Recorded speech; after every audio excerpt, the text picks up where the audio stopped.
Hi friends, வணக்கம். இன்னைக்கு நம்ம வீடியோல என்ன பார்க்க போறோம் அப்படின்னா இது இந்த மாதிரி எல்லாம் எங்கேயும் நடந்திருக்காங்க நான் பார்க்கவே இல்லை. நான் வந்து என்னோட சின்ன வயசா இருக்கும்போது வந்து செகண்ட் ஸ்டாண்டர்டோ என்னமோ படிச்சுட்டு இருந்தேன். சாமியை பார்த்துட்டு மட்டும் நம்ம கிளம்பலாம்.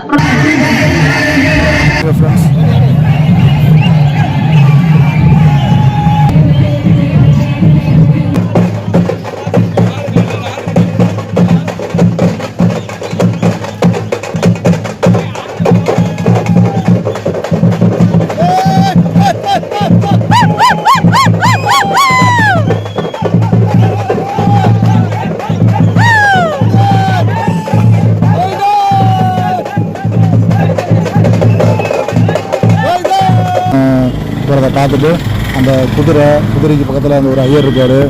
அந்த உள்ளே வந்து சாமி சிலை உள்ளே இருக்குது பாருங்கள். பக்கத்துலேயே நின்று பார்த்துட்டு